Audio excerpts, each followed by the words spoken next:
YouTube. I'm Daniel Claremont. I'm the Acadian therapist. Welcome back. I'm going to start off with kind of an obvious point. So a lot of folks come to see counselors because, well, they want to make changes in their life. Sometimes one big change, sometimes multiple changes. Changes about relationships, changes about their weight, changes about addictions, changes about jobs, or bigger questions about meaning of life, accepting the losses of loved ones in our lives, and how do we work through that. I'm very mindful that I work with a lot of really smart people. People don't come to me as their first choice. People come to me because they've tried a whole bunch of different things and things haven't worked out the way that they wanted. Or the change lasted for a little while, but then they relapsed and they went back to it. Now, there are a few wonderful, miraculous people out there that they're able to just stop and that's it. It's finished. Whatever, the behavior is, they're just able to knock it off. So marvelous. Godspeed. Carry on. That's fantastic. But what I'm going to present here is a model by a psychologist named Prochaska. Pretty sure I mispronounced that name. But what I like about it is it breaks down change into a lot of different steps. It was originally developed to help with addictions. But if you'll bear with me, I think that it applies to so many different changes I want to make. So I'm going to go through the different stages of change, and we're also going to talk about some different steps that you can take in different stages, either for yourself or for somebody else, because as you've probably picked up on by now, the way we talk to ourselves, very similar to the way that we would talk to somebody else that was struggling. So let's get started.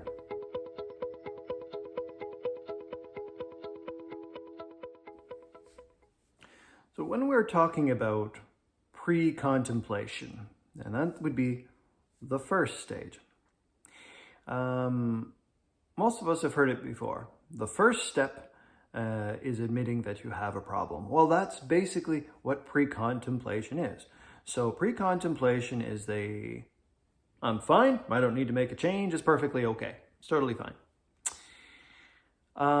So that can be very frustrating. It can be very frustrating for loved ones who might be seeing some of the destructive effects of things, because and I dare say that we all have things that we're pre-contemplative about. There's things that we have blind spots about, ways that we are harming ourselves, harming our relationships, our career prospects, whatnot.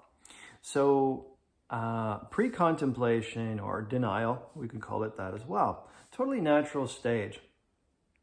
So a good step for that, if you're working with, or if you have a loved one that is in that kind of stage, usually people have tried a lot of less than helpful, sometimes a lot of argumentative kind of approaches. It doesn't work out so well to get somebody to smarten up and make a change.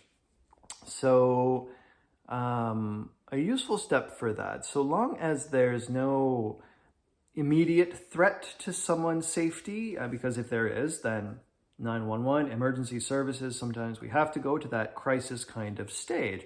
But if it's more of a slow burn, slowly damaging, slowly self-destructive kind of thing, so it's harmful, but it's not an immediate threat to themselves or somebody else. Well, for that, I like a lot of validation of emotions, not validation of that mindset. So we wouldn't be joining them in doing something that is destructive, but validation of the person that they are and validation of the relationship. So what that does is it helps build trust. So I think in last episode we had talked about survival brain and whatnot, and how our lids will flip, right? So when two brains are talking, two people are talking, if one person is very touchy, very reactive, well, they're flipping their lid, so they're not able to hear you. They're having that emotional reaction.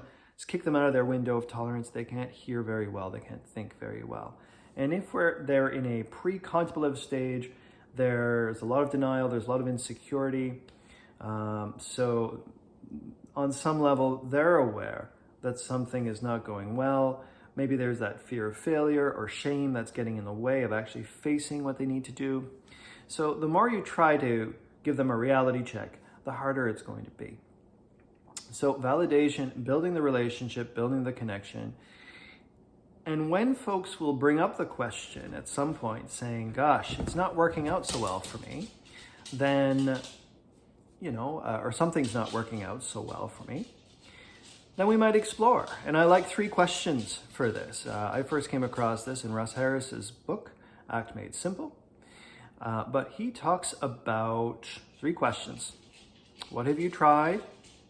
How has it worked? And what has it cost you? And what has it cost you also includes what has it gained you? So that's a fair questions. That can get the mind starting to think about it, which can help move them into the next phase. And by the way, if this is you, you can ask yourself those questions as well. So you can ask, all right, so what have I tried? How's it worked? What has it cost me? If you're noticing your life isn't where you want to be, you might think, what is that? What is getting in the way? And as you start to ask yourself those questions, it helps move you into the next stage.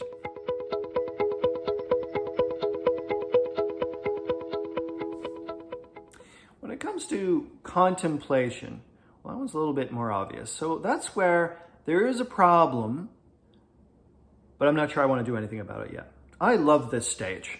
I love this stage a lot, where people can say, yep, I know I shouldn't do whatever, but I don't want to do anything about it. Or I don't know how to do anything about it. Or it's hopeless. I can't do anything about it.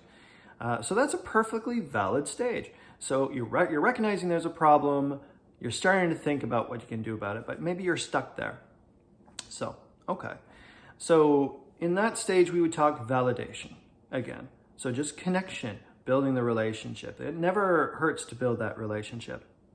So contemplation would be, when did this start to become a problem? How long has this been a problem? You might explore some of those things.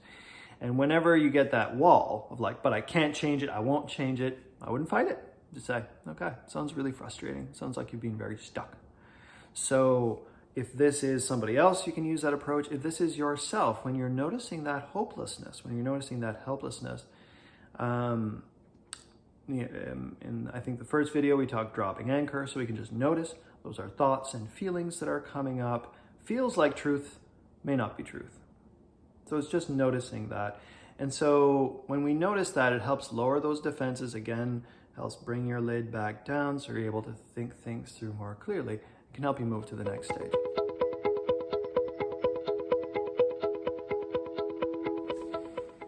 Preparation. So this is usually where people think that they should start, and some people are already at this point. In fact, by the time they've come to see me, well, they've recognized usually that there's a problem.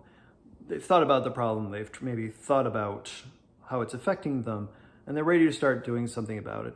So preparation, this is actually making a plan. This is putting pieces together. So this is where we might look at past plans that didn't work out so well, and how do we make modifications? How do we move forward with it?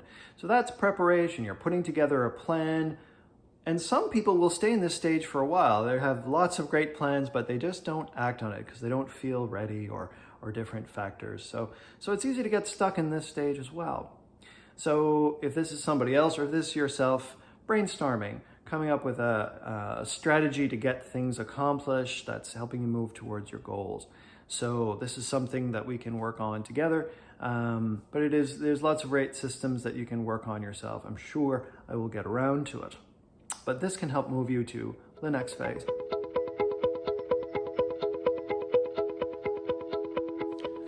Moving right along. So the next stage, kind of obvious, is putting that plan into action.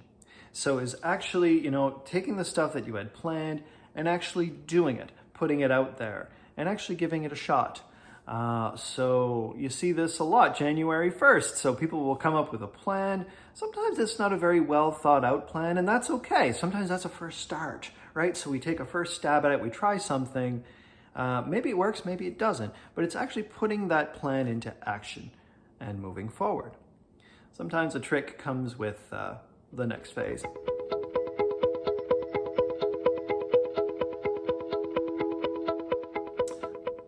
So with our next step, we have maintenance, which is just basically keep going, keep doing the behavior, keep following through. So if you came up with a plan, if it's a good plan, you act on it, you move forward, that's great. There are a few unicorns out in the world, those people that, yeah, I just decided to quit smoking and I quit and that was it. 40 years later, I'm still clean from that. Amazing. Very simple plan, and it worked and you're able to maintain it. For most of us, especially more complicated problems, things that are really stuck in there, there's a lot of factors that feed it.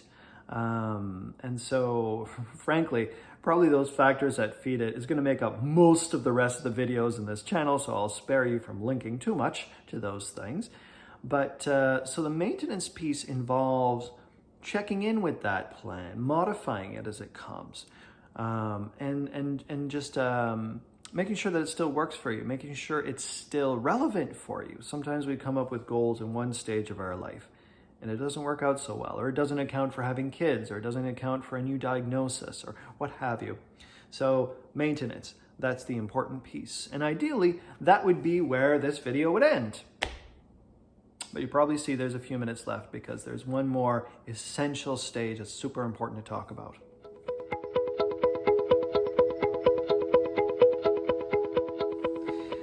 Super important to talk about, and people hate it, is the idea of relapse, which is a totally normal part of the stages of change. In fact, I would say it is crucial. How do we maintain if we don't realize the flaws?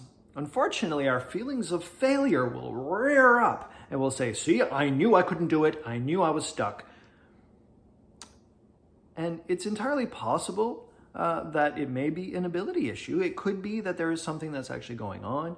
But too often, those are our thoughts and feelings that are trying to sell us on an idea, a very small idea of who we are. It's your brain that's trying to claw you back and get you to keep doing the same old stuff that you used to do. That's not working out so well. So relapse, totally valid point.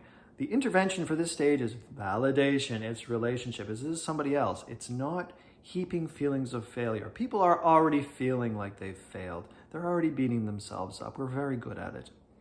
So it's not about shame. It's not about heaping failure. If this is you, same thing. Kindness, compassion, understanding, recognizing that change is hard. And this is not a failure of you as a person. It might just be a failure of the plan. So this means we go back, we reevaluate the plan, or maybe we go back to one of the other stages. And this is one thing I like about this model. You can go back to any of the other stages. This might kick you right back to pre-contemplation, contemplation, any of the other ones. And that's okay, that's fine. We are still alive, we're still powering forward. We are still learning, our brain is still adapting. So this is why one handout I like to show, and I'll try to link to it, is that this is almost a spiral. We can look at it like a circle. I like it as a spiral. So every time we relapse and whatnot, we're always moving forward. We're rising. We're getting new data, new situations. We're able to carry forward. So that's all I've got for this week. That's the stages of change in a bit of a nutshell. You're certainly welcome to like and subscribe. Very much appreciated. It helps me get the word out a little bit more and hopefully provide some more free resources to maybe help some people get where they want to be in their life. Thanks very much. You'll have a great week and we'll see you next time. Bye-bye.